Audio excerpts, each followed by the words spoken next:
Do any of you know anything at all about real magic, eh? Well, I'll tell you, I know a thing or two if I know a thing or two. And the young people in my world come to our school to study very diligently for years and years until they are able to perfect their craft. And like the magicians in my world, you also have magicians in your world. But I hate to tell you, they don't exactly have supernatural powers. No, they don't, I'm afraid. However, they still have to work very, very hard and study very, very diligently. And believe it or not, many of these magicians start off learning magic from books. Yes, they do. There are so many wonderful things that you can learn by reading a book, and magic is certainly one of them. But you know, even though they do not possess the supernatural type of abilities that the young ladies and gentlemen in my world possess, they do provide as much of a service when they learn their type of magic. You see, they allow people to explore the wonder of imagination. Yes, they open up people's minds to the mystery of the world that could quite possibly exist just upon the fringes of their imagination. Yes, indeed. And so for this, they must study very hard, and they must abide by one overriding rule. And that rule is, of course, never ever tell anyone how the trick is done.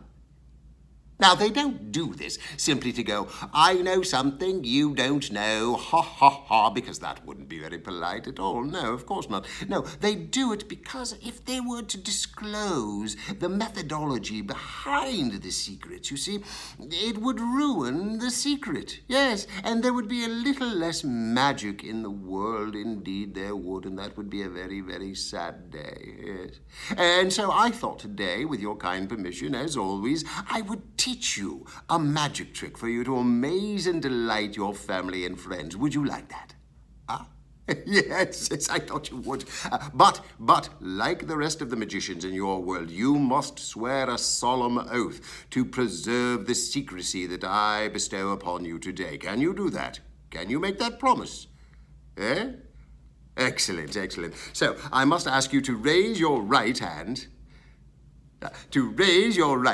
Yes, and repeat after me. I, and then you say your name, yes, promise to never, ever disclose the secrets bestowed upon me by Professor Crookleshinks here today. Yes, and if I do, may I turn into an 87-year-old woman with bad breath and no teeth, who lives by the side of the road in a ditch and eats worms and mud pies for breakfast. Yes, good.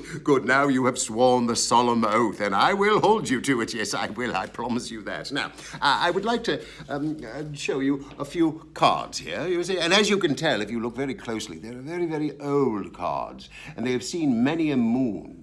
And we have the Ace of Diamonds, yes. We have the King of Spades, a Joker, the Queen of Hearts, the Ace of Spades, and the Jack of Diamonds. Now, if you were here, I would ask you to choose a number between 1 and 6. But since you're not, we will simply use a die.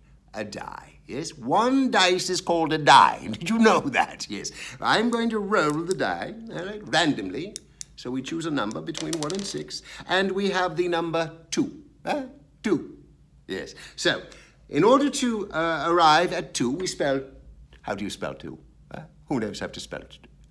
Oh, excellent. T-W-O, right? And we land on the Joker. And you see, I knew you were going to choose that number, and I knew that we were going to arrive at the Joker. How did I know? And how can I prove it? The Joker. You see? Now, that may seem very mysterious indeed, it may, but there is a methodology behind it that, again, you must keep to yourselves. Because, as many magicians have said before, we keep the secret not because it is big and important, but because it is small and trivial.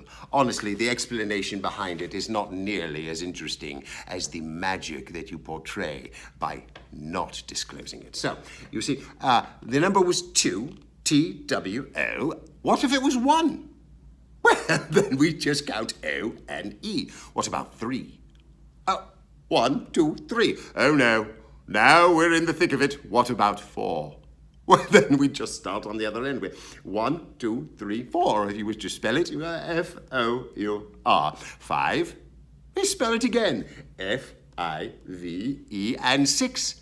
Back to the other end, S-I-X. Now, you know there is a second rule in magic, and that is to never, ever perform the same trick for the same audience. And why? Because the more you present it, the more people will be able to figure it out. And this leads us back to rule number 1. Once they figure it out, magic is a little bit less. But this trick in particular, as soon as you do it again, you see, then they'll know what the secret was behind it. Yes, yes. And then the magic is a little bit ruined, I am sad to say. So keep the secret, do not repeat a trick, and preserve the mystery, the magic, and the imagination in your world that can flourish if only we try. Thank you for joining me today. It was delightful to see you, and I hope to see you again very, very soon. Goodbye.